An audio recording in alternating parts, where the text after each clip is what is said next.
The anime starts with a big white dragon who finds himself trapped in bondage as the hero of the world strikes with his final load. Puzzled, the dragon reflects that, to his knowledge, he has never done anything to warrant a human attack. In fact, he has even allied with them on several occasions. Breaking free from the chains, the legendary creature gazes at the moon and acknowledges that he's lived a long life. He thought that this is an unfitting end for a divine dragon who has existed since the age of gods. However, he accepts the hero's shots and begins to crumble away. As he faces the end, the dragon looks forward to his eternal rest.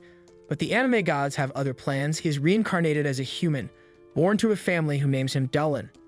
Years pass, and Dullin grows into a young man living in the small village of Varen, on the northern border of the continental kingdom of Arrest. The village thrives on agriculture, and Dullin works hard in the fields to earn his daily bread. At 16, he's already considered an adult, having left his family home the previous year to live on his own as is customary in the village.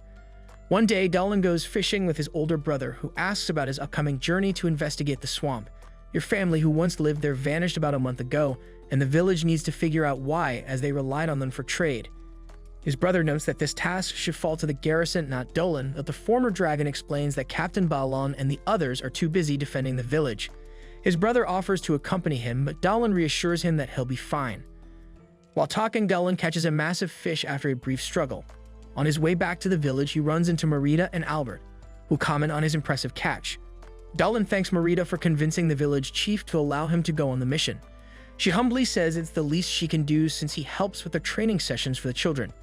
Albert advises Dullin to focus on preparing for the journey, as there are dangerous monsters and bandits near the village. With limited soldiers, the outskirts can enjoy the same level of protection as the cities, so the villagers must defend themselves. Back home, Dullin preserves the fish so it won't spoil. Just as he finishes, Ares stops by to remind him of their magic practice. She secretly has a crush on Dullin but hides it, claiming she just happened to be in the area. During practice, Dullin demonstrates his impressive offensive magic, perfectly hitting the target with an energy bolt. His master is impressed but reminds him they also need to work on magical healing, which was Dullin's weakest subject. After the lesson, the village chief introduces Dullin to Christina, a noble woman who will be staying in the village for a while. The chief warns Dullin to be respectful due to her status. Soon after, Dullin and Christina exchange greetings and briefly share a moment as they look into each other's eyes. The chief then continues to show Christina around the village, and Dullin notes her poise and grace. Later, Dullin visits his family to deliver food. He reflects on the harsh weather of the village, where winters are freezing and summers blistering. He's surprised by how humans manage to survive in such extreme conditions.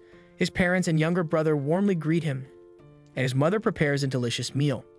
During dinner, his father teases him, suggesting that living alone must get lonely and that he should find a wife, as his older brother did. But Dullin insists he's okay with being single for now. The conversation then shifts to his upcoming journey, and his mother expresses concern about the dangers of the road. However, Dullin reassures her that he won't take any unnecessary risks and that the trip is purely investigative. Hearing this, his father trusts his son's judgment, believing he can make his own decisions. But the only thing he asks is that Dullin returns home safely to spare his mother any worry. He then promises to come back with a great story to tell. On the morning of his departure, Captain Balon expresses again that the mission should be handled by soldiers, but Merida reminds him that with a high risk of monster attacks, they can't afford to leave the village undefended. Letitia, the village gnome, gives Dullin a simple blessing from their goddess, and his master tells him that her fortune-telling hints at a faint sense of danger, urging him to stay cautious. Airy, blushing, hands Dullin a packed lunch she made for him. With everything in place, Dullin sets off for the swamp. He arrives without incident and surveys the scene. Taking a deep breath, Dullin removes his gloves and touches the swamp's water to sense what's wrong. He soon realizes why the lizard people fled. The earth elemental's power has surged, while the water elementals has weakened. His master's fortune-telling had been right again. But soon, Dullin's attention is drawn to some rustling in the bushes. He draws his sword, knowing that only powerful monsters can survive in the swamp in its current state. However, he is surprised when a baddie named Selena emerges. Selena calls Dullin foolish for coming alone, but he brushes off her remark, noting that it's strange to see demi-humans like her in this area. Despite the danger, he can't help but notice that she is as beautiful as the rumors suggest. Selena seems relieved when Dullin confirms he's alone and tries to charm him with a dance passed down by her mother. However, she can't remember the steps and ends up looking more silly than alluring. Exhausted, she admits that she didn't come to fight, but before they can discuss further, your mom suddenly appears. The creature lashes out at Selena, but Dullin cuts off its hand before it can harm her. As the monster begins to regenerate, Dullin grabs Selena, pulling her into hiding. He explains that the creature is a mad elemental, likely the reason the lizard people fled. He suspects that a recent earthquake disturbed the elemental, driving it mad. Unfortunately, there's no way to calm it down, so they have no choice but to destroy it. The two quickly introduce themselves, and Dahlin asks if she can use magic. Selena, being an earth-type monster herself, doubts her magic will be effective against the elemental. However, she believes her unique racial spell might work. They soon devise a plan. Dahlin will confront the creature directly while Selena supports him from a distance. She starts reciting her spell with a tone that sounds almost like wedding vows, causing her to blush in embarrassment when Dahlin points it out. Selena summons a giant snake that constricts the elemental, buying Dahlin enough time to launch his attack. Selena cheers as they defeat the monster, but she gets splattered with mud in the process. Dahlin quickly checks to ensure she isn't hurt and thanks her for her help. He then collects the gems dropped by the defeated creature. After cleaning up, Selena sits beside Dahlin as he prepares a pot of soup. She's surprised that he's not afraid of her, unlike most humans. Dahlin remarks that she's different from the other Lamias he's met, who are typically more wary and aggressive towards humans. Curious, he asks why she's in the area, as there aren't any Lamia villages nearby. Selena reveals that when Lamias turns 17, they must leave their village to search for a husband, and she is now on that journey herself. Selena explains further, providing some background on her race. Lamias are an all-female species, and it's rare for them to give birth to male offspring. When they do, the child is always of the father's race. The Lamias originated when a cursed human woman passed her affliction to her female descendants. Due to their partially snake nature, their body fluids contain venom, meaning they must choose husbands with strong, venom-resistant bodies. Dahlin sympathizes with her, acknowledging that it must be harder for Lamias to find partners than it is for other races. Selena shares that her mother also met her father on a journey. He was a human like Dahlin, and she's touched by how well her parents got along. She feels Dahlin is treating her like a child with his kind responses, but he reassures her that's not the case. In fact, he finds her cute, which makes her blush. He serves her a bowl of soup, admitting it's not as good as his mother's cooking, but it's still tasty. Selena takes a bite and is overwhelmed by the meal, praising its rich flavor and aroma. Realizing she's getting overly excited, she stops herself and apologizes. Dahlin smiles, telling her that his mother taught him how to cook. He's glad she likes it, recalling how his family would gather around the pot on cold nights. Selena, noticing the warmth in his voice, comments that it's clear how much he loves his family. Dahlin agrees, reflecting to himself that the lonely dragon he once was is no more. The two spend the night bonding over stories of their families. As dawn breaks, they prepare to part ways. Dahlin shakes Selena's hand and wishes her luck in finding a great husband. He mentions that Lamias are fond of life energy, so he gives her a small amount of his own, only to accidentally overwhelm her with the strength of his draconic energy, causing her to fall. He quickly apologizes, realizing that a dragon's life energy might be too potent for her. Before leaving, Dahlin tells her he's returning to his village, but hopes that one day she'll visit with her future husband. They bid each other farewell and head off to their respective destinations. This then marks the end of today's anime recap. If you enjoyed the video and want more of it, please support the channel by leaving a like and subscribe. Let's help us reach our current goal of 20,000 subscribers. A few days later, a guard and a villager from the village noticed a woman crossing the bridge towards Varen. The villager remarked how dangerous it was for a young woman to travel alone, but she confidently reassured them that there was no need to worry. She believed that she was stronger than she looked. After all, she was just a simple Lamia. Once they realized she was a snake woman, they both panicked and ran off without looking back, much to Selena's frustration.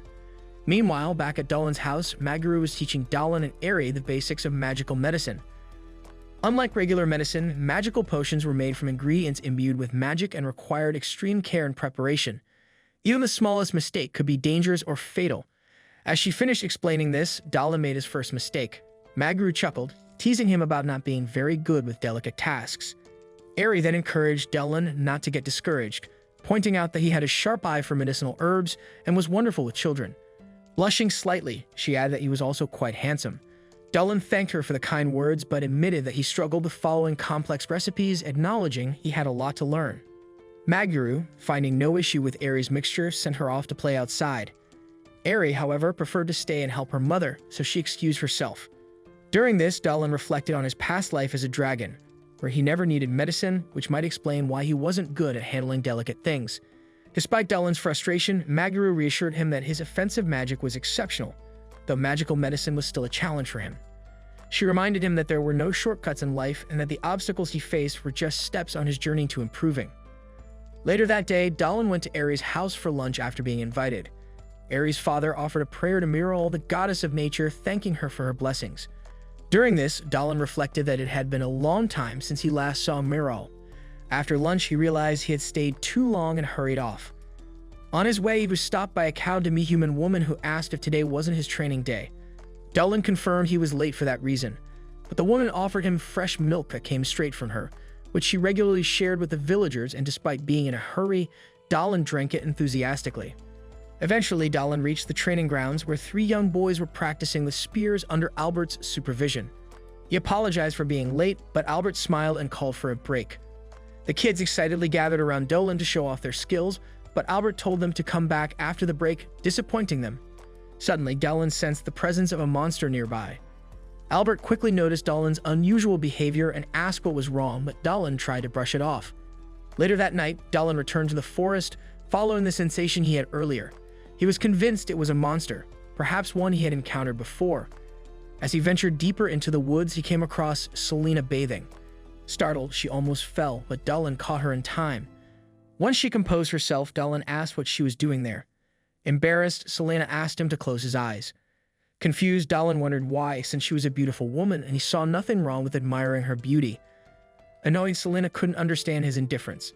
Dahlin calmly explained that it was natural to appreciate beauty, and there was nothing wrong with it. Even so, Dahlin soon appeared with a handprint on his face, apologizing for his lack of sense after Selena had slapped him. They continued their conversation, and Dahlin reminded Selena that she was searching for a husband. She admitted that things hadn't gone well, so she decided to visit him in his village because traveling alone was challenging. Delighted by her arrival, Dahlin promised to help her however he could.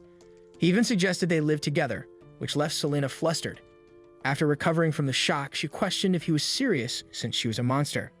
Dahlin explained that his village was home to many beast folk and demi-humans, and while the villagers might initially be wary of her because she was a lamia, her powers and kindness would eventually win them over, allowing her to live peacefully in Varen. Surprised, Selena hadn't considered the possibility of befriending humans. Dahlin then confessed that her presence would make his life more pleasant. Realizing how his words sounded, he wondered if he was unintentionally courting her. Regardless, the invitation was extended, and Selena accepted. She then revealed another reason for seeking him out. She hoped he could share some of his life energy with her, as she had never encountered such a delicious and revitalizing energy. Dahlin agreed, assuring her that once they lived together, she would have as much as she needed. To seal the deal, he transferred a little life energy to her as a demonstration, causing Selena to become excited from head to tail. The next day, Dahlin and Selena discussed their plans, and in the village, the captain and his subordinates were investigating mysterious attacks that had been happening for 3 days, where animals were found dead and strange tracks had been left behind. They suspected that the culprit behind the recent attacks might be the half-human, half-creature shadow they had glimpsed the previous night, specifically a lamia, an extremely dangerous being feared by humans. What puzzled the captain was why she left her prey in the village rather than taking it to eat immediately.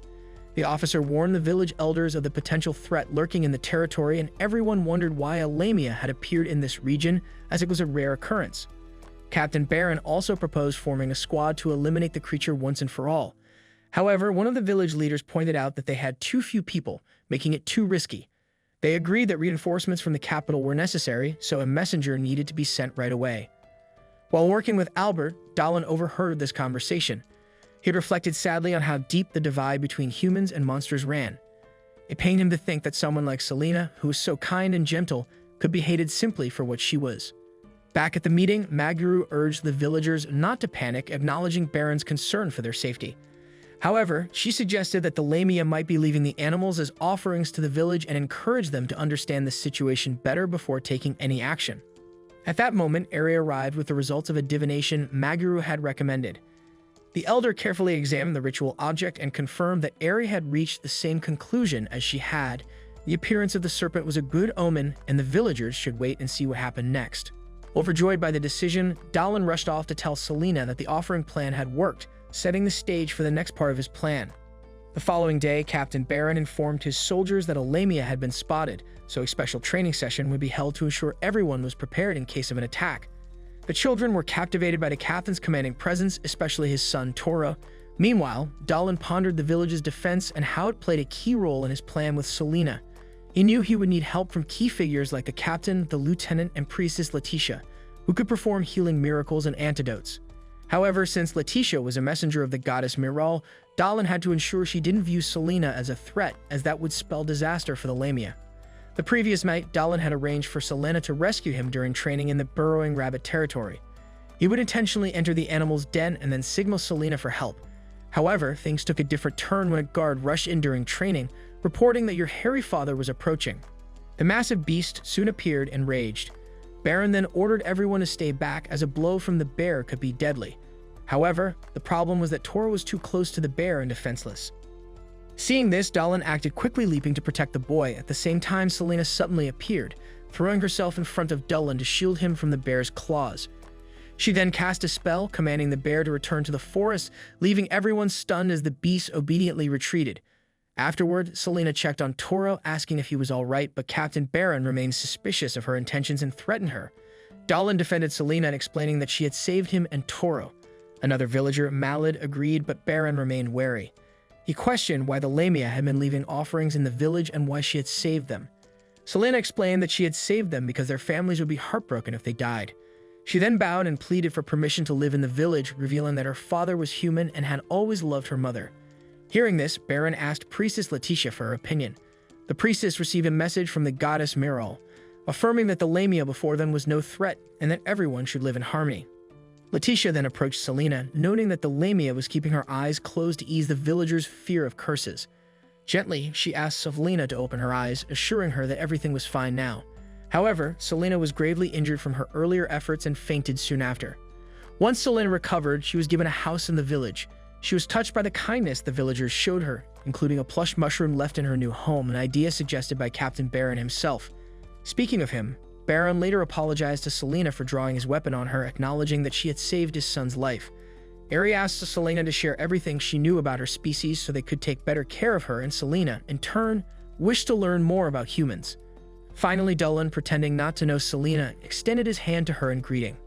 Overwhelmed, Selena tearfully accepted his gesture, and with that, Dallin officially welcomed her to Varan village. As Dallin gazes out the window, lost in thought, the rest of the group mingles with their newest member.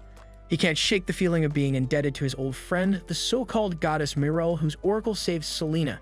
Meanwhile, in town, tension rises as the newspapers report the latest missing woman. Headmistress Olivia receives a letter from her prized assistant, Christina, and her eager assistant urges her to read it. Christina's letter details her time in the village, describing the harsh climate, the constant threat to safety, and the villagers' reliance on combat training. Christina recounts sparring with Vice Captain Merida, where the villagers remarked that it had been a long time since they had seen Merida struggle in a fight. While they knew the Vice Captain hadn't gone all out, Christina agreed. Eventually, Merida gave her all in a fierce exchange, but ended up losing. The crowd cheered, thrilled by the battle. Christina helped Merida up, praising her exceptional sword skills, calling them swift and beautiful, which made Merida blush. Baron then also commended them both on a marvelous mock battle, and Merida invited Christina to join them for lunch. Christina was surprised by how warm and welcoming the villagers were. At the pub, some local girls offered her food, captivated by her beauty. Baron soon joined them, inviting Christina for a drink. However, Albert thought she should decline, knowing the captain tends to go overboard.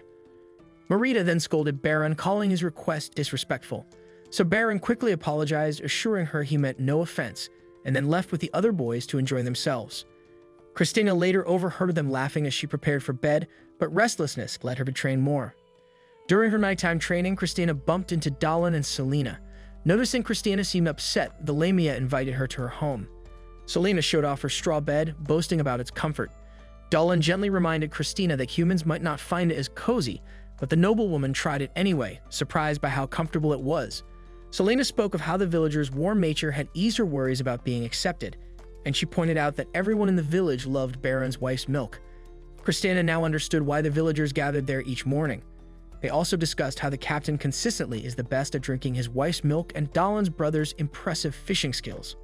However, when the girls realized that was the only one standing, the girls dragged him into bed with them for some biological lessons. The following morning, they visited the captain's home for Christina to try her wife's famous milk. Baron insisted they join him, and a fresh cup was brought out for Christina. She drank it quickly, marveling at its taste. From the way she downed it, the captain guessed she was a skilled drinker, and she admitted she could outdrink most. Fired up, the captain challenged her, but by the end he collapsed while she remained standing. Impressed, she was later given the honor of tasting Baron's daughter's first cup of milk. The young girl was quickly overjoyed to hear that it tasted sweet and went down smoothly, even hugging Christina for her kind words. Back at the palace, Christina's letter concludes by saying she has grown closer to the villagers and the place is becoming dear to her. That evening, Olivia attends a ball where the latest gossip is about Christina's friendship with a beautiful Lamia. The headmistress is surprised that the noblewoman's exploits have become the hottest topic in town. She is joined by Karen, a mage employed by the government general who is particularly curious about the Lamia. Olivia finds it odd that Karen is so interested in a simple Lamia, but Karen explains that humans shouldn't be living with such dangerous creatures, especially with the ongoing mystery of the serial disappearances, as she doesn't want more trouble. However, Olivia doesn't believe the Lamia pose any danger, as an oracle from the goddess Merel instructed the villagers to live peacefully with her. But the mage Karen remains unconvinced, arguing that they should still prepare for the worst. To do so, she proposes that Selena be summoned to the town for an assessment. Gorda, the commissioner of the northern frontier, interrupts to support Karen's view, offering to lead an envoy to retrieve the Lamia. That night, Dolan astral projects in his dragon form to visit the other world, where he meets Merel, his old friend. She is delighted to see him, and Dolan thanks her for the oracle that saved Selena, admitting he doesn't know what would have happened without it. Merel, recognizing him despite his rebirth as a human, shares that she felt his soul among the prayers directed to her. She's happy but also puzzled, recalling how he once seemed weary of life as a dragon. Dolan explains that reincarnation changed his perspective. He now understands how people on the surface live each day as if it's their last. He remarks that while celestial beings live longer, humans' shorter lives burn with a bright intensity. Merel agrees, noting that he too shines brightly now and that she senses contentment in both his and Selena's hearts.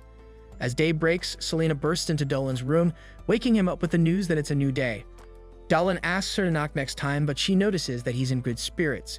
He tells her he dreamed of an old friend who said kind words to him. Changing the subject, Selena reminds him of their promise to plant potatoes with Christina, hinting that the noblewoman might be upset if he forgot. The trio heads to the farm where Selena plants the potatoes unevenly and Christina aggressively punches the ground while planting. Amid their work, Christina rushes over, urging them to come to the village gate immediately. When they arrive, Dolan and Selena are surrounded by guards on Gorda's orders. The commissioner introduces himself and confirms that it was Dolan who brought Selena into their lands. A priestess defends Selena by pointing out that Merel's oracle proves she is an evil. However, Gorda clarifies that while he respects the goddess's judgment, he's responsible for ensuring the safety of their lands and must address any potential threats. Dolan is relieved that they didn't send an elimination squad, but still wonders what they want. Gorda reveals that they plan to take Selena to the government general to confirm she isn't a threat. While they trust Merel's assessment, they must follow the law of the land if Selena is to live in Vaughn Village. Dolan requests to accompany Selena since he brought her into the village in the first place, and Gorda agrees, seeing this as a way to prevent any problems along the journey. As soon as they set off, Christina uses a wind spell to rush ahead to the town, seeking a meeting with Headmistress Olivia before the envoy arrives. She barges into Olivia's office, explaining what Gorda did during his visit to the village. Olivia calmly offers Christina tea and reassures her that Selena won't be eliminated, as she has Merel's blessing. The headmistress also reveals that Kieran orchestrated this, seeing Selena as a potential threat. Kieran suspects the Lamia might be involved in the recent disappearances, though Olivia doubts it given the geographical distance between the incidents. Still, Olivia warns that suspicion could fall on Selena if Kieran builds a case against her. Meanwhile, on their journey, Dolan comforts a worried Selena by holding her close, explaining that his mother used to comfort him the same way when he was anxious. He assures her that there's nothing to fear. As they travel, the carriage suddenly stops, and they're told to step out. Both Dolan and Selena exchange concerned glances, unsure of what's coming next. Dolan and Selena are soon brought to Gorda, the commissioner of the northern border, who shares shocking information that leaves them speechless. Back at the Magic Institute, Christina firmly believes Selena could never commit such acts, and Olivia agrees as Selena lives far away in Bern. However, with Kieran's significant influence in the government, if he's spreading rumors, suspicions could still be directed at Selena. Frustrated, Christina slams her fist on the table and asks if anything can be done, but Olivia cautions that acting rashly could backfire and lead to accusations against them. The Institute's director, meanwhile, has other pressing concerns. Elsewhere, Gorda hands Dolan and Selena over to Kieran, who welcomes them to the city of Gallows. When Selena asks who Dolan is, he introduces himself as someone from Bern Village tasked with accompanying her. Kieran invites them to a grand dinner, sending Gorda to make a report. As Selena marvels at the feast, Kieran encourages them to eat freely to make up for any inconvenience. Feeling uneasy, Selena mentions being frightened by the soldiers, fearing for her life. One of the Institute members acknowledges that there was a possibility of harm as Selena's cursed eyes raised concerns she might be manipulating villagers. Yet she admits these fears were groundless, and that Selena would never harm anyone. Back at the Institute, Gorda enters Olivia's office. Christina immediately asks about Dahlin and Selena, but he disregards her question and instead asks to speak with the director. During the feast, Dahlin grows wary as Karen openly admires Selena's beauty, complimenting her hair, eyes, and scales. Suddenly, Karen ominously reveals her desire to possess Selena's beauty, causing both Selena and Dahlin to faint at the table. In Olivia's office, Gorda asks Christina if she's aware of the young women vanishing in Galos, and she confirms, though she doesn't see how it connects to Selena. Gorda explains that a powerful sorceress, rumored to be over 300 years old, is believed to live in Galos. This sorceress, he reveals, has been using forbidden magic to steal the bodies of young women to maintain her youth, and now she's set her sights on Selena. Alarmed, the Institute realizes they must act quickly before tragedy strikes. Meanwhile, Karen, overjoyed at capturing Selena, reveals that it has been years since she last saw a live lamia. She confesses her intent to use Selena's skin, scalpel, and hand. However, Dahlin awakens and demands Karen stay away from Selena, having broken free from his restraints. Karen is surprised, thinking she miscalculated the sedative dosage. Dahlin notices the magical circle on the floor, which reeks of blood, and he demands to know how many people Karen has harmed. Dodging his question, Karen cryptically says she stopped counting after 100, hinting at her disregard for life. Undeterred, Dahlin presses further, asking what she does with her victims, to which Karen chillingly explains that she conducts experiments on them, using the most beautiful parts of their bodies to keep herself youthful. Dahlin denounces such magic as forbidden, asking if she struck a deal with dark forces. She proudly admits she has, gaining features from various creatures to add to her beauty. Dahlin calls it monstrous, but Karen dismisses him, believing he simply doesn't understand beauty's value. To her, beauty is worth any cost. Just then, Selena, who had been pretending to be unconscious, confronts Karen, accusing her of killing those who came to her for help. Karen coldly defends her actions, seeing her victims as fragile beings who would eventually ruin their own beauty. Outraged, Selena shouts that Gorda was right about Karen's sinister nature. Stunned, Karen realizes too late that Gorda had given Selena and Dahlin a magical item that transmitted every word she said. In that moment, the wall blasts open and Gorda enters with members of the Magic Institute. Christina rushes over to Dahlin and Selena, while Olivia apologizes for the ordeal. Gorda orders Karen's arrest, and soldiers quickly surround her. Olivia accuses Karen of trying to frame Selena for the disappearances, only to plant a false report claiming Selena was killed resisting arrest so she could take Selena's body for herself. Karen, enraged, argues that people blessed with natural beauty could never understand the lengths she's gone to achieve it. Since childhood, Karen had envied the beauty she saw around her, but knew she wasn't part of it. This feeling drove her to search for beauty in increasingly twisted ways, a pursuit that brought her to this point. As the soldiers take her away, she insists her actions were justified by her relentless pursuit of beauty. In her obsessive quest for beauty, Karen targeted young women, eliminating them one by one to piece together her ideal form. Yet it was never enough. The more she attained, the more she craved. Determined to showcase the results of her centuries of forbidden magic, she morphed into her mom being and launched an attack on her foes. Christina, shocked at Karen's transformation, was soon informed by Dahlin that Karen had fused her body with parts from various creatures. Karen then boasted of her beauty, formed from countless lives, claiming she would live forever in harmony with the creatures she had merged. She threatened her enemies, declaring that they too would become part of her collection. In response, Selena unleashed her cursed eyes, paralyzing the monstrous Karen. Seizing the chance, Olivia led the soldiers to safety, knowing they were powerless against such a formidable opponent. But as Selena's strength faltered, the spell broke and Karen lunged to strike. Christina intercepted, severing several of Karen's fingers, proclaiming that harming her friends deserved death. However, Karen's fingers regenerated instantly, and Christina charged again, slicing through Karen's tentacles with powerful magic. Furious at Christina's audacity, Karen summoned dark magic known as the Egg of Aster, causing dozens of eyes to appear across her monstrous body. Realizing the threat, Olivia prepared to act, though she knew summoning the underground spirits might endanger everyone present. Dahlin quickly drew two magical circles, preparing a barrier and an offensive spell. Approaching Karen, he asked if she was truly happy. Enraged, Karen demanded he admire her unmatched mana and beauty. Dahlin replied that beauty achieved through bloodshed could never be real beauty, reminding her that the bodies she used had belonged to people with their own hopes and dreams. Dahlin then summoned the Celestial Spear, unleashing a rain of magic that trapped Kieran within a circle, ending her threat. Later, Selena struggled with her studies, finding it difficult to express herself in the local language. Diane encouraged her, reminding her that with practice, she'd be able to write well in time. Dolan, who was studying alongside her, assured her it was no burden to be with her in the mansion, even if her cursed eyes were the reason for their situation. Christina soon joined them, checking on their progress. From the window, they noticed Olivia and Gorda arriving by carriage, prompting everyone to gather for tea to discuss recent events. Dolan admitted his surprise when Gorda suggested he and Selena serve as bait for the investigation, though the antidote from Dolan's mentor had neutralized the poison they encountered. Gorda then formally allowed Selena to stay in Galos with additional permission for her to live in Bern without issue. After celebrating, Selena whispered to Dolan that Gorda was very different from what she'd imagined, and Dolan agreed wholeheartedly. Olivia revealed that someone wanted to meet them, leading them to Denzel, the son of an old muggle. Denzel invited them to tour the city, taking them to the bustling main avenue. As they walked, a child accidentally dropped a piece of fruit, which Selena kindly returned.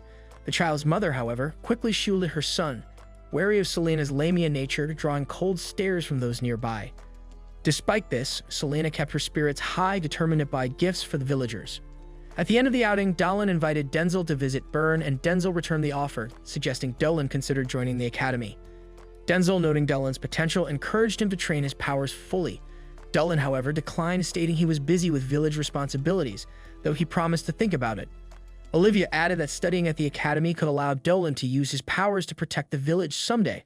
Reflecting on the offer, Dolan acknowledged that his time in Galos made him realize how limited his village life was, prompting Christina to note that growth might be hard in such a remote place. Meanwhile, deep within a forest, a scouting elf spotted dozens of giant ants emerging from a magical portal, where a battalion of warriors awaited inside. In the depths of the forest, a group of elves faces off against a massive monster. During the battle, one of the elves is struck and falls unconscious. Another elf desperately tries to revive him, only to see lifeless eyes staring back.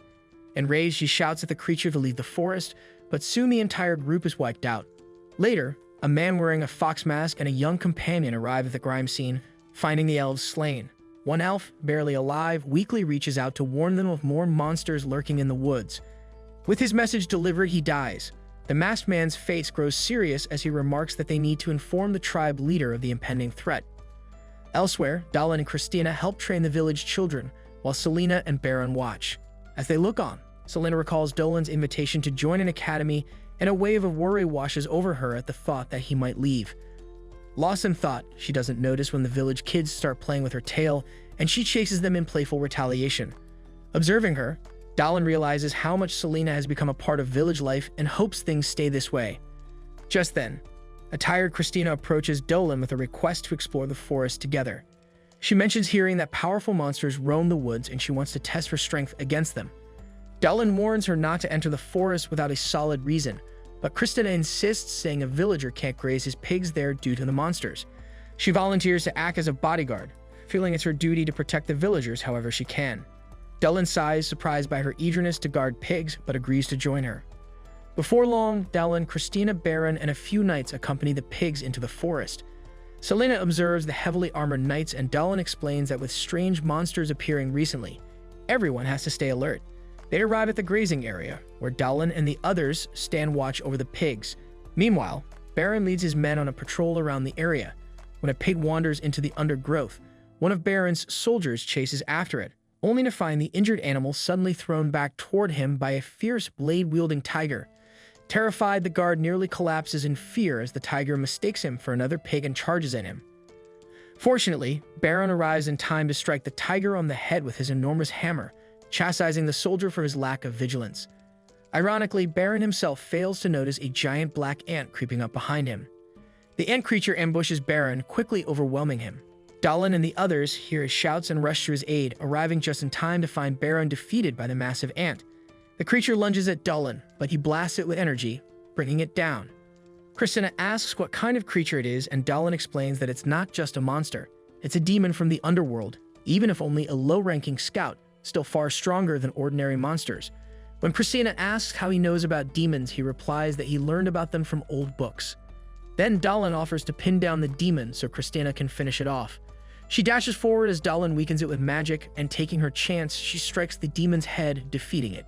Still in disbelief over fighting a demon, Christina agrees with Dolan's advice not to alarm the villagers. That evening, the villagers gather at the chief's home. Dolan returns from checking on Baron and informs everyone that although he remains unconscious, his life is no longer in danger. As the villagers discuss the strange creature that overpowered their guard captain, the healer arrives with good news.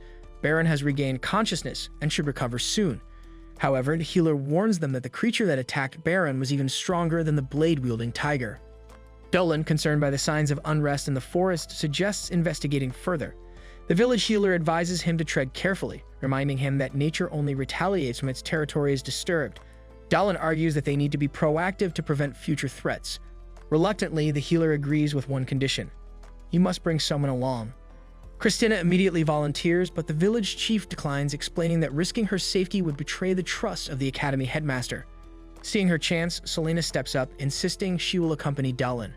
He sees the determination in her eyes and cannot refuse. The next morning, Dolan and Selena prepare for their journey, only to find Christina already waiting for them in the forest, unwilling to stay behind. Dolan is surprised, reminding Selena that the chief wanted her to stay, but she just smiles, saying she wants to help protect the village. Soon after, they encounter a swarm of giant spiders and work together to fend them off. Just as they're catching their breath, a large corn ape appears. Christina braces for another fight, but Selena approaches the creature peacefully, offering it a shiny red apple. Christina watches in awe, amused by Selena's calm approach. When she glances at Dolan, she laughs as young apes begin climbing all over him, clearly delighted by their new tree. Taking advantage of the peaceful moment, the group decides to break for lunch, sharing their food with the ape family. Curious, Christina asks if Selena has ever been afraid of monsters. Selena chuckles, reminding her that she is technically part monster herself.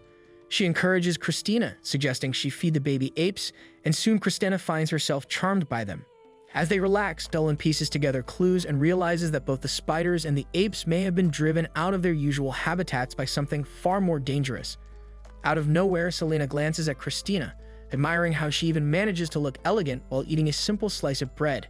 Dolan agrees, complimenting Christina's natural grace, causing her to blush. Noticing Christina's poise, Selena feels a pang of insecurity and jokingly asks her for tips on being more enchanting, hoping it might attract a good husband. Dolan, sensing her insecurity, reassures Selena, saying she's already charming just as she is. Selena blushes, her mind drifting into a daydream of Dolan proposing to her and a blissful future together. Suddenly, both Dolan and Christina sense a demonic presence nearby. Out of nowhere, a small object is thrown at them, containing an unconscious fairy. Moments later, a demon ant appears. Dolan immediately charges at it, telling Selena to get the other creatures to safety. Christina quickly joins him, and together they manage to defeat the demon. However, more ants appear, surrounding them. Two rush towards Selena, but Dolan takes them down with energy arrows while Christina battles the remaining creatures. In the midst of the fight, another demon ant charges Dolan, but he fends it off by transforming his arm into a dragon's claw, crushing the demon midair. Christina finishes off another one, but as she turns, an ant lunges at her from behind. Selena steps in, using her magic to defeat it just in time. The group revives the unconscious fairy, who introduces herself as Marl. She explains that the demon ants were hunting her under orders from a powerful force. Realizing the severity of the situation, Dolan, Christina, and Selena listen as Marl warns that everyone is in grave danger. Just then, they feel surrounded again. This time it's not demons.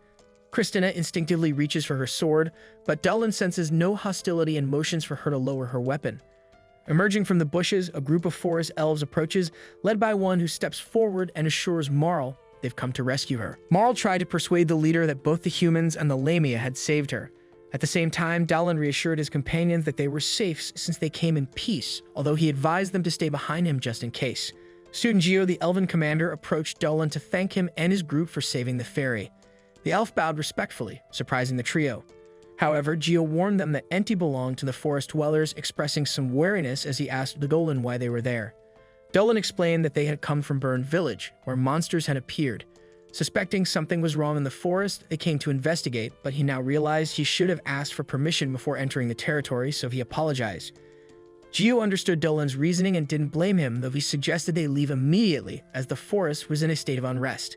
When Dolan mentioned the presence of demonic troops who had recently invaded Burn, Geo was surprised. Those were the same enemies currently waging war against the elves in Ente. Christina, losing her patience, demanded to know how they were handling the threat, practically interrogating Geo about troop numbers and whether he had alerted the kingdom. Frustrated, she grabbed the commander by the collar, causing the archers behind him to react.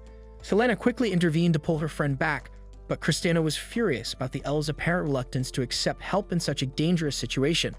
She then offered her group's assistance in the war, leaving the elves astonished. Dallin gently placed a hand on her shoulder, realizing her outburst was out of concern for the elves. Fuyo, Gio's sister, commented to Marl that the humans in Lamia seemed like good people, and Marl added that they had proven capable by defeating demon soldiers. Observing the reactions of the elves, Dallin sensed that Christina's strong character had actually helped them gain trust. However, when he heard about the demonic army, he grew concerned. It seemed likely there was a portal linking the demonic kingdom to the forest. If fully opened, it could allow high-level demons to invade Entei. Determined, Dallin declared that he would defeat these enemies before the portal fully opened, even if it meant risking his own secret about possessing the soul of a dragon.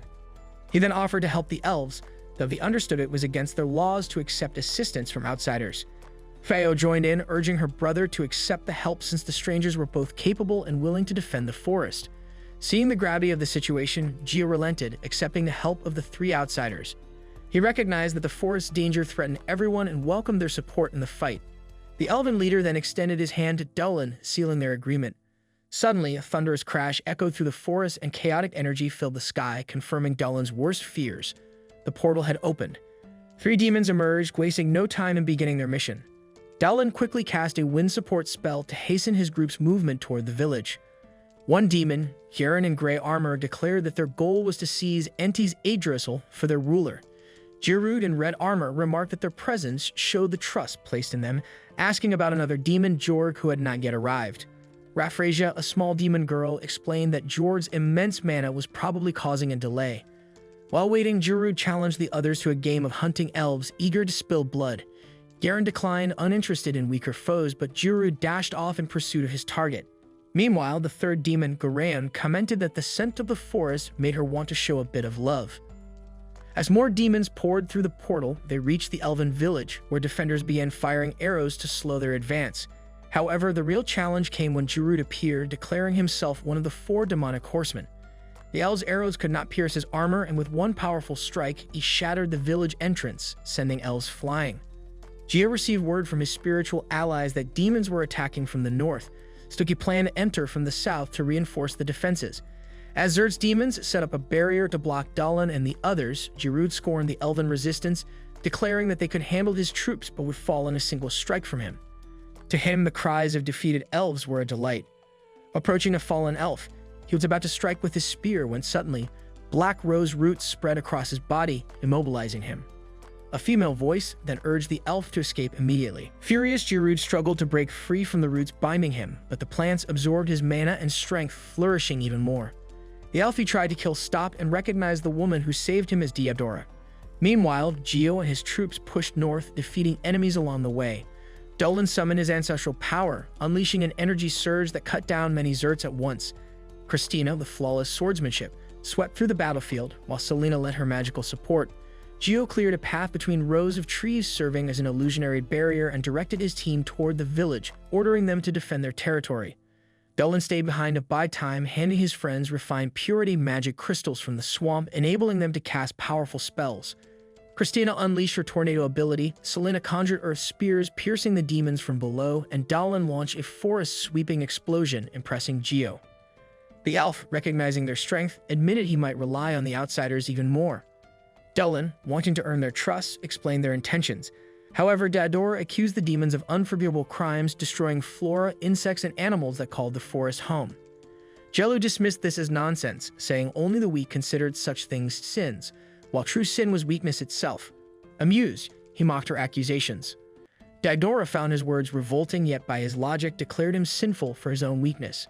She then condemned him to death, preparing to cast her spell, but a young elf girl interrupted, shouting that Giroud had taken his pranks too far. The girl canceled Diadora's spell, freeing her ally, and introduced herself as Raphrasia, calm and confident. Arriving from the north, Gio and Dallin entered the village, where Gio grumbled at Raphrasia's interference. She mocked his bravado, teasing that he only knew how to cause trouble. Raphrasia then taunted Diadora, asking if she was prepared for pain, but Diadora stood firm, ready to face both demons. Summoning forest spirits, she called for their strength, but they didn't respond. Suddenly, flowers rained from above, and Raphrasia revealed her twisted cruelty. She had plucked beautiful flowers along the way and tortured their spirits. Holding a lily, she described how it withered in her grasp. Gentians cried for help as they rotted, while delicate white lilies were torn to pieces by her forces. Theodora's rage boiled at the desecration of the spirits, especially when Raffrasia recounted how red roses had died, crying out Theodora's name. Fueled by fury, Theodora attacked, though Raffrasia found her anger amusing, claiming that plants naturally compete for nutrients and Theodora should welcome the reduced competition. Losing patience, Theodora escalated her assault, but Raffrasia blocked every strike with ease, announcing that she too was a flower spirit, but not from this world. She was born from the demonic realm, thriving on blood and life, flourishing through sacrifices. Theodora continued her attacks, her vines clashing against Raffrasia's dark energy. Finally, one vine struck its target, pricking Raffrasia's face and drawing blood. Seeing her own blood, Raffrasia was outraged by the assault on her beauty, and the two enemies renewed their battle. Jiri resumed his charge with his spear, ignoring Raffrasia's claim that Theodora was her prey. Theodora conjured vines to block his path, but Jiri tore through them, the impact hurling her backward. Raffrasia then ensnared Theodora, draining her mana as she tightened her hold. Realizing her life was slipping away, Theodora vowed to avenge her fallen friends. But at the last second, a powerful spell struck the demons, diverting their attention. As the dust settled, Dallin and his group emerged, standing beside her, ready for the next battle. The demons were left bewildered by the presence of the new human, who calmly extended a hand to help the fallen witch to her feet. Jirud, indignant, refused to accept this betrayal and prepared to strike, but Christina intercepted him with her sword, halting his attack. Dallin seized the opportunity and slashed at Jirud's neck, only for the demon to regenerate instantly and retreat. Meanwhile, Raffrasia attempted a surprise attack on Dallin, but an elf's arrow narrowly stopped her, which she managed to catch just in time. Outraged, she demanded to know who dared to target her, but Dallin reminded her that they were in an elven village, where precision was unmatched as long as her miss was contained. Enraged, Raffrasia snapped the arrow and unleashed her power once more. Suddenly, the ground trembled, and a powerful energy emerged from the forest, drawing a malicious smile from Raffrasia. Her long-awaited arrival had come. From a demonic portal, a monstrous and menacing creature emerged. Despite this new threat, Jiru resolved to crush his enemies before the beast could intervene. However, an overwhelming magical presence made the demons hesitate. Selena summoned enormous magical serpents to bind Jirud, their fearsome magic holding him fast. Yet Raffrasia believed the Lamia's mana would only fuel her mist, and she moved toward the epicenter of the storm, seeking greater power. Sensing her intent, Dallin cast a powerful explosion spell, blasting Raffrasia away. Theodora added to the damage by using roots to batter her during her fall. As Selena kept Jirud restrained, Dallin asked her to leave the rest to him. With a powerful incantation, he prepared to hurl a fire spear at Jirud, but movement from the rear made him pivot and target the intruders instead. However, a projectile intercepted the spear, causing it to explode. Emerging from the smoke, a mysterious figure rebuked Jirud for his incompetence. It was Garen, stepping forward to challenge Selena. Dallin noticed a shift in Garen's aura, now more menacing than before. Jirud, mustering his remaining strength, tried to free himself from the serpents, furious that Garen was interfering in his battle. Just as Selena was about to be struck, Christina intervened, her sword blocking Jirud's attack. Impressed by her skill, Jirud labeled her a superhuman and resolved to destroy her. Christina countered with swift movements, scaling Jirud's tail and driving her blade into his neck. Though the demon quickly regenerated, he hadn't anticipated such a fierce assault. Fueled by rage, he vowed to tear her apart. Nearby, Selena summoned Earth's spirits to immobilize Garen and cast a cursed explosion. But despite the devastating spell, Garen emerged unscathed. Laughing, he taunted Selena, claiming her serpents were comforting compared to the demonic realm's horrors. Questioning her resolve, Garen broke free from the binds and retaliated with his axe. Dallin intervened, shielding Selena and delivering a magically infused punch that sent Garen flying. Declaring the battle over, Dallin's confidence faltered as the ground trembled once more. A colossal demon named Jorg, the fourth and final invader, appeared. As Jorg assessed the battlefield, a subordinate informed him that the Western forces had been wiped out. Disregarding this, Jorg focused on the oppressive mana suffusing the area. Apologizing to Garen for interrupting, Jorg stepped forward, exuding an aura of refined power and a hunger for battle. Jirud and Raffrasia tried to unsettle Jorg with taunts, but this demon was unlike the others. Radiating sharp, controlled energy, he relished the thrill of combat. Jorg expressed his delight at facing such formidable foes, certain the battle would be entertaining. Drawing his massive sword, he confronted Dallin, who refused to back down. Charging forward, Dallin blocked Jorg's initial strike, boldly introducing himself and demanding the demon remember his name.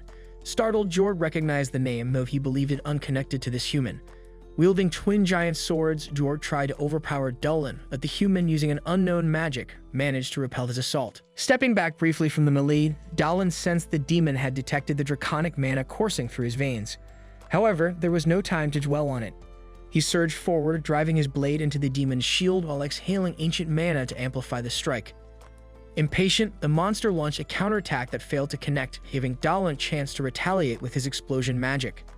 Yet again, its opponent emerged unscathed, his shield and 3 swords absorbing the damage effortlessly.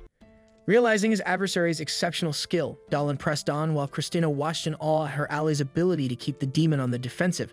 Even Diodora, surprised, asked about Dullin's identity. The demon, equally amazed, questioned whether Dullin was a remnant of some ancient deity or fallen god. To Dullin's astonishment, the monster confirmed this suspicion. Accused of harboring a deep secret, Dullin knew he couldn't reveal his draconic form, as doing so would risk destroying the entire elf village.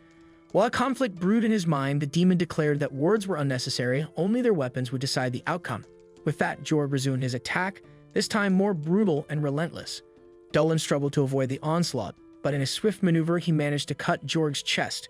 The wound healed instantly, spurring the demon's eagerness to continue. As mana filled the battlefield, Raffrasia and Giroud joined the fray. Christina and Selena moved to balance the fight, but Jaren blocked their path, declaring they would have to face him first. Meanwhile, Raffrasia and Giroud unleashed their weaker spells on Dullin, who decided to release a portion of his draconic mana to counter. This release manifested as spectral dragon wings on his back, and with a powerful wind spell, he repelled the attacks with ease, leaving his foes stunned. Far from finished, Dullin summoned an energy ray and hurled it at Raffrasia and Giroud, striking them before they could react. Jorg, seeing the tide turning, began drawing all the mana in the environment for a powerful spell. The demon stated he would only consider Dullin a worthy opponent if he could survive this next attack. Jorg unleashed 3 devastating demonic light blades, their power shaking the battlefield. Dullin, unfazed, smiled at Selena before gathering his draconic mana into his sword. With a single swing, he deflected the blades into the sky, neutralizing the threat instantly. Jorg, impressed, laughed and acknowledged the feat as magnificent. He confessed he had never expected to fight someone like Dullin in this lifetime. However, Jorg suddenly announced his disinterest in continuing the battle. Puzzled, Dullin asked for clarification, and the demon questioned whether he truly cared for the lives of the elves in the village. Aware of the collateral damage their fight could cause, Jorg drove one of his swords into the ground and addressed the elves. He offered them a choice: submit to the demons and live, or resist and face annihilation. The demons would return in 3 days with their full forces. With this ultimatum, Jorg ordered his allies to withdraw.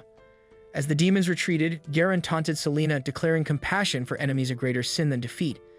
Giroud vowed vengeance against Christina for humiliating him, while Raffrasia swore to torment Diodora until she begged for her suffering to end. Diodora, undeterred, promised to avenge her people against the demonic scourge. Finally, Jorg reiterated the 3-day deadline, promising no mercy when the time came. Dullin, in turn, resolved to unleash his full power in the coming battle. Laughing one last time, Jorg took flight, reflecting on the unexpected challenge Dullin posed. After the battle, Selena rushed to Dullin, embracing him out of fear she had almost lost him. Dullin reassured her, showing he was unscathed. Christina, still puzzled by Dullin's abilities, held her questions for later. The group was soon escorted into the village, where they were met with wary eyes. While Selena noted the cold reception, Dullin sympathized, understanding the elves' desperation. They were led to Dio, the tribal chief, who thanked the trio for their aid. Standing beside him were Vlake, a wolf man, Anirecap, and Arachnid, chieftains of other forest tribes. To provide perspective, Dio introduced Olivia, an elf who had lived among humans. Olivia greeted everyone warmly, thanking Dullin for his previous assistance. Christina, curious about her presence, asked Olivia why she was there. Olivia explained that she was born in this village but left the forest long ago to experience the outside world. She had rushed back after hearing the dire news.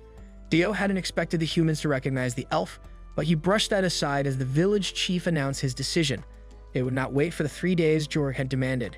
Instead, at midday tomorrow, they would rally all capable fighters to destroy the demonic portal and drive the invaders from their land. Alcian added that the demons could only survive on this plane because of the portal's energy, while Vlake emphasized that closing it would force the demons to retreat permanently. After consulting with Dio, Vlake's group pledged to fight alongside the elves. Although Dio worried about relying too heavily on the goodwill of outsiders, Lake voiced his belief in the immense strength Dallin and his comrades displayed.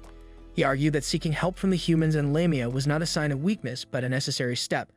Alcian agreed, expressing gratitude for their support. Olivia assured everyone that the humans were trustworthy and revealed she had already requested reinforcements from the kingdom. Though it would take time for them to arrive, it would ensure the forest could recover, even if the elves fell. Moved by the pleas, Dio finally relented and accepted the foreigners' aid. Dallin, inspired by the inhabitants, resolved to protect their home and vowed to do everything in his power to save the forest. Selima and Christina echoed his determination. Observing the discussion in silence, Diodora eventually left the room, catching Dallin's attention with her unusual behavior. Meanwhile, across enemy lines, Jorg vented his frustration by decapitating lesser demons, still seething over his defeat by a human. Similarly, Raffrasia tortured demons to soothe her wounded pride after her battle with Diodora. Jaren intervened, chastising their petty behavior and reminding them that soldiers were not expendable. He wondered if Jorg would address his unruly allies, but the powerful demon focused on the approaching battle, claiming their rage was justified. Jalen commented that while the young Lamia girl's inexperience showed she had potential, Jorg admitted he admired Dullin's strength, impressed by the man's technique, mana, and fighting spirit. He eagerly anticipated another duel, believing it would be pivotal for the war's outcome. Reflecting on his past, Jorg recalled his days in the army of the war godards. In one such memory, angels grumbled about the fallen gods creating troublesome monsters, urging unity against them. During a heated battle, Jorg wished to assist Ards on the front line but was interrupted by an explosion. A massive creature emerged, a dragon summoned by the goddess Miral herself. The angels cheered its arrival, but Jorg was apprehensive. The dragon, once a terror to demons, symbolized an immense challenge. The demon could hardly contain his anticipation for the monumental battle ahead. Returning to Dullin, he approached Diodora to address something that had been bothering him. Diodora, wary, told him to stay away. Dullin's awkwardness only earned him a remark about being strange. He admitted he heard that often enough to accept it. Noticing her injury from Raffrasia still hadn't healed, Dullin asked to examine it.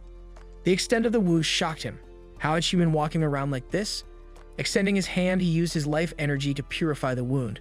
Impressed by his abilities, Diodora began to question whether Dullin was truly human. Dullin, however, humbly requested to be seen as merely unusual. As the wound healed completely, Diodora's gaze shifted to some nearby field flowers. Dullin asked if she was mourning them. She explained that Raffrasia had destroyed the spirits tied to the flowers, leaving them to die needlessly. Overcome with anger, Diodora vowed to avenge the spirits and bring justice. Dullin offered his help, earning a rare smile from her. Calling him strange once again, she admitted she appreciated their conversation and thanked him for healing her. Later, Dullin returned to his group's camp, only to find Fio and Miro waiting to share tea with the foreign heroes. From the start, Selena couldn't help but notice how much Christina ate, astonished that the knight stayed so slim despite her voracious appetite. Christina explained that her high activity levels kept her in shape. Lamia, marveling at Christina's slender waist and enviable curves, teased her in admiration. Overhearing, Fio commented on how striking both women were, highlighting their incredible curves. Dullin, quietly eating in a corner, was dragged into the conversation as Fio accused him of staring. Embarrassed, Christina calmly reminded him to choose the right time and place for such things. Dullin clarified he had no improper thoughts and was merely thinking Fio shouldn't envy anyone given her own elegance. Pleased by the comment, Fio let it slide. Christina eventually reminded everyone they had an early start the next day. As Dullin began cleaning up, Selena offered to take over, a gesture that unexpectedly touched him. Later, unable to sleep, Dullin left his hammock and found Selena on the balcony, hugging her plush mushroom. She pointed out how serene the moonlight looked filtering through the trees, and Dullin remarked that this beauty was possible because the elves had lived in harmony with nature for generations. Selena mentioned a faint noise in the distance, which Dullin speculated was the village smiths working late in preparation for the coming battle. Sensing her unease, Dullin sat beside her, assuring her that while people might find him strange, it didn't mean he was indifferent to others' feelings. When Selena asked why he brought this up, Dullin admitted he'd noticed her anxiety since their arrival. He felt guilty for dragging her into the conflict, though he knew she could make a difference. Selena confessed it wasn't fear of battle that troubled her, but something deeper. She revealed that during the earlier fight, she had frozen when given the chance to kill the demon. Even knowing the demon's cruelty and the harm it caused, she couldn't bring herself to end a life. Despite knowing it's necessary in war, the act was harder than she imagined. Dullin, surprised, admitted that Selena had changed his perception of Lamias. He'd grown up believing they were cold and cruel, but her gentle soul defied those stereotypes. He assured her it was her kindness and warmth that made her special. To bolster her resolve, Dallin tied a handcrafted bracelet around her wrist, telling her it was his specialty and would protect her in battle. Selena thanked him, touched by the gesture, and a tender moment grew between them. Before it could deepen, Christina interrupted by throwing a blanket over both of them, claiming it was to keep them warm. Declaring it unfair to be left out, she joined them on the balcony to admire the forest's beauty. Moved by the view, Christina promised to protect the village, and Selena, inspired by her words, vowed not to hesitate again. Together, the three swore to defend the forest and its people. Eventually, Selena drifted off to sleep. Christina, watching over her, commented that Selena was trying hard to stay strong. She then asked Dolan if he'd ever heard of the term superhuman. When he replied that he hadn't, she told him to forget the question, leaving him puzzled. At dawn, the warriors of Ent gathered as Dio gave a rallying speech, vowing vengeance for those lost and urging the troops to channel their grief and fury into the battle ahead. They marched toward the demon portal, ready to confront their foes. Earlier during a strategy meeting, Olivia had explained the layout of the portal. One main gate, surrounded by 3 auxiliary gates. She would lead a group of beastmen and arachnid men to neutralize the auxiliary gates, while Captain Gio's squadron would escort Dallin and his companions to the main gate. As the convoy advanced, Selena suddenly had a premonition. Trusting her instincts, she redirected her carriage to support Gio's squadron, preparing for the crucial battle ahead. The warriors of Enti Forest marched resolutely toward the demon-infested portal, determined to protect their sacred land. At the forefront, Alien condemned the madness of their foes and vowed to defend Entei. Jerug admired her courage, but warned her to temper it with wisdom, not arrogance. Nearby, Raphrasia complained about Garen's advantage with the auxiliary gates, boasting that she could slay far more if given the same opportunity. Her musings were interrupted as Diodora appeared, ready to challenge her to a duel. At another gate, Jaren easily crushed the elven warriors under Gio's command, brushing off their feeble strikes. Frustrated, Gio ordered his troops to aim for Jaren's joints, but before they could execute the plan, Selena arrived with a powerful Gaia strike, burying Jaren under a cascade of rocks. Fu, surprised by her intervention, questioned why Selena wasn't guarding the main gate. Selena explained that she had entrusted it to Dallin and Christina, much to the elves' relief. However, their optimism was short-lived as Jaren erupted from the rubble, enraged by Selena's presence. Acknowledging her formidable magic, Jaren mocked her, jesting that it would be amusing to devour her. Unfazed, Selena retorted that she'd devour him first. Meanwhile, Christina and Dallin headed toward the main portal by carriage. Though Dallin exuded confidence in Selena's abilities, Christina admitted her lingering anxiety. Dallin revealed he had given Selena a powerful magic crystal to aid her, offering Christina some reassurance. Still, she couldn't shake her fears, especially with the war's brutal stakes. At the auxiliary gate, Jiru grew frustrated by the lack of a real challenge. Spiders ensnared him in webs while beastmen launched direct attacks, but Jiru broke free and retaliated ferociously. Christina, taking charge of the carriage, redirected it toward the auxiliary gate to assist Gurud. Alone at the main portal, Dallin focused on minimizing casualties. Arriving at the auxiliary gate, Christina confronted Gurud, who admitted he would prefer to face Dallin but was satisfied to fight her instead. Calmly, he vowed to defeat her. Christina, short on time, activated the awakening of the sword. As the two clashed, Christina deftly dodged Gurud's powerful blows, landing a strike that cracked his helmet. Though he regenerated quickly and acknowledged her skill, Christina dismissed his compliments and rushed back toward the main gate. Elsewhere, Diodora, consumed by fury, left a trail of destruction, demanding Raphrasia face her directly. Smirking, Raphrasia dismissed her minions and sealed the area with magic, ensuring no interruptions. She exhaled a mist infused with her power, forcing Diodora to counter with a wind spell to disperse it. Impressed by Diodora's adaptability, Raphrasia revealed her ability to manipulate the life force she had absorbed. She hurled this energy at Diodora, proclaiming its immense potential when wielded correctly. Diodora dodged the attack but found herself struggling as Raphrasia's mist intensified. She summoned heavy, sturdy roots to shield herself, but the mist drained their energy. Confident of her impending victory, Raphrasia taunted Diodora, mocking her allies' fallen power. Pushed to her limit, Diodora fought back with renewed determination even as her opponent continued to press the attack, relentless in her pursuit of triumph. Diodora's roots erupted with black flowers, a dark and ominous bloom. She declared that black absorbs all and that dark roses captivate everyone, revealing the immense power she had hidden for years. Against Raphrasia, she decided to unleash it fully, holding nothing back. As energy swirled around her, Raphrasia recognized the same power within herself. Rather than fear, she welcomed the challenge, eager to see which of them could drain the other's life force first. Their mists clashed violently, the battlefield thick with swirling energy. Weakened by years of restraint, Diodora struggled as Raphrasia's mist began to sap her life force. Raphrasia relished the hatred in Diodora's eyes, savoring her impending victory. But Diodora, with unwavering resolve, warned her opponent this would be her last moment. Suddenly, shadowy roses burst from Raphrasia's skin. Diodora revealed she had planted black rose seeds during a previous encounter. The rose's roots crushed Raphrasia to death. Exhausted and knowing she couldn't face another foe, Diodora bowed her head, ready to succumb to the surrounding demons. Before they could attack, a burst of energy destroyed them. Looking up, she saw Dullin with dragon-like wings before losing consciousness. Elsewhere, Selena awoke to Fu's voice calling her name. She remembered casting a spell and using an earth shield, but realized it had failed as she was impaled on a tree branch. Gio and Fio worked together to rescue her, with Gio holding her steady while Fio removed the branch, causing her to scream in agony. Before an elven healing spell could be cast, Dullin's crystal restored her wound. Fio urged Selena to flee the forest without looking back, determined to protect her friend. Meanwhile, Jurud and Christina engaged in a brutal battle. Although Jurud landed every blow, he regenerated instantly, leaving Christina exhausted. Frustrated, she demanded to know how long she had to endure. Jurud mocked her, claiming superiority as a superhuman and revealing their history as powerful magical beings who once nearly destroyed humanity. Superhumans, he explained, were natural enemies of demons and even ancient dragons. He recounted the fall of the last dragon and gloated about their supremacy. As Dullin arrived, Jurud proudly announced that Christina was a superhuman. Realizing her true origin and purpose, Christina understood her power was meant to defeat beings like Jurud. Drawing on her newfound resolve, she severed his limbs. When he questioned how the dragon might have felt facing such a foe, she ended his life, beheading him with her sword. She remarked that the dragon and hero had once been allies, but the betrayal of the dragon by a human caused lingering resentment. Turning to Dullin, Jurud recalled witnessing the god of war's battle against a human and declared his desire for a similar fight.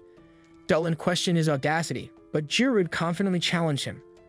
A portal to the demonic realm opened and Dullin stepped through, ready to confront the demon on his own terms.